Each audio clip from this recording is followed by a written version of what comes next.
କେନ୍ଦୁଝରର ଅଧିଷ୍ଠାତ୍ରୀ ଦୈବୀପୀଠ ମା ତାରିଣୀ ଆସ୍ଥା ଓ ଅକ୍ଷୟ ଶକ୍ତିର ପ୍ରତୀକ।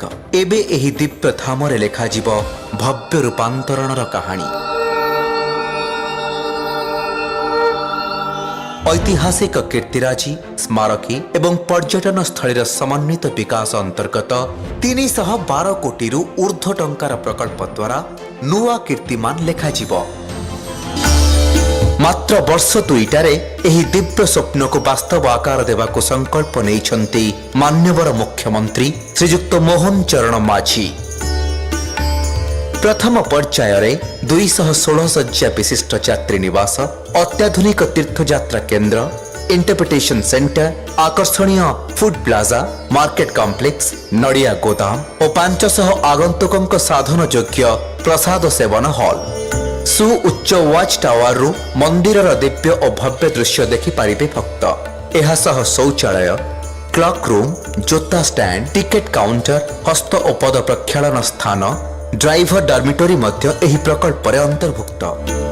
ଦ୍ୱିତୀୟ ପର୍ଯ୍ୟାୟରେ ମନ୍ଦିର ପରିସରର ବିକାଶ ଉପରେ ଗୁରୁତ୍ୱ ଦିଆଯାଇଛି। ବିସ୍ତୃତ ପାର୍କିଂ ସ୍ଥଳ, ଅନୁଶାସିତ ଧାଡ଼ି ଦର୍ଶନ ବ୍ୟବସ୍ଥା, ବିଶାଳ ତୋରଣ ଆଗନ୍ତୁକଙ୍କୁ ସ୍ୱାଗତ କରିବ।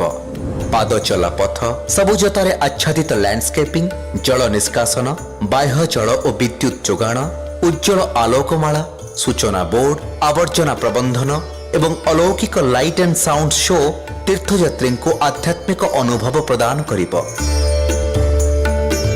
ଭକ୍ତଙ୍କ ମନକୁ ଶୀତଳତା ଓ ପରିସରକୁ ଦିବ୍ୟତା ପ୍ରଦାନ ଲକ୍ଷ୍ୟରେ ପ୍ରକଳ୍ପର ତୃତୀୟ ପର୍ଯ୍ୟାୟରେ ମନ୍ଦିର ନିକଟସ୍ଥ ଛୋଟ ବଡ଼ ପୁଷ୍କରିଣୀର ବିକାଶ ସହ ନିର୍ମାଣ ହେବାକୁ ଥିବା ଶିଶୁ ଉଦ୍ୟାନ ସମୀପରେ ଅବସ୍ଥିତ ଜଳାଶୟର ବିକାଶ କରାଯିବ, ଯାହା ଭକ୍ତମାନଙ୍କୁ ଆବେଗ, ସୌନ୍ଦର୍ଯ୍ୟ ଓ ସ୍ୱଚ୍ଛତାର ଧାରାରେ ବାନ୍ଧି ରଖିବ। ଯାତ୍ରା ସୁଗମ ହେଲେ ଦର୍ଶନ ସହଜ ହୋଇଯାଏ। ତେଣୁ ଭକ୍ତଙ୍କ ପାଇଁ ସୁରକ୍ଷିତ ଯାତାୟାତ ସୁନିଶ୍ଚିତ କରିବା ଲକ୍ଷ୍ୟରେ ସଡ଼କ ବିକାଶର ସୁବିସ୍ତୃତ ନକ୍ସା ପ୍ରସ୍ତୁତ ହୋଇଅଛି। ଜାତୀୟ ରାଜପଥ ହେଉ ବା ହରିଚନ୍ଦନପୁର ପଟୁ ହେଉ ଅବା ମନ୍ଦିରକୁ ସଂଯୋଗ କରୁଥିବା ଛୋଟ ଛୋଟ ଆଭ୍ୟନ୍ତରୀଣ ରାସ୍ତାଗୁଡ଼ିକ ନବୀକରଣ କାର୍ଯ୍ୟ ସହ ଭିଡ଼ ପରିଚାଳନା ନିମନ୍ତେ ଜଙ୍କସନଗୁଡ଼ିକର ବିକାଶ କରାଯିବ। 59 ଏକରରେ ପରିବ୍ୟାପ୍ତ ହେବ ମା ତାରିଣୀଙ୍କ ଏହି ଦିବ୍ୟ ବିକାଶ କ୍ଷେତ୍ର। ଜଙ୍ଗଲ ଜମିର କିସମ ପରିବର୍ତ୍ତନ ପାଇଁ ଆରମ୍ଭ ହୋଇଛି ପ୍ରକ୍ରିୟା। ପୁନର୍ବାସ ଓ ଥଇଥାନ ବ୍ୟବସ୍ଥା ମାଧ୍ୟମରେ ଜମି ଅଧିଗ୍ରହଣ କରିବାକୁ ପ୍ରଶାସନକୁ ନିର୍ଦ୍ଦେଶ ଦିଆଯାଇଛି।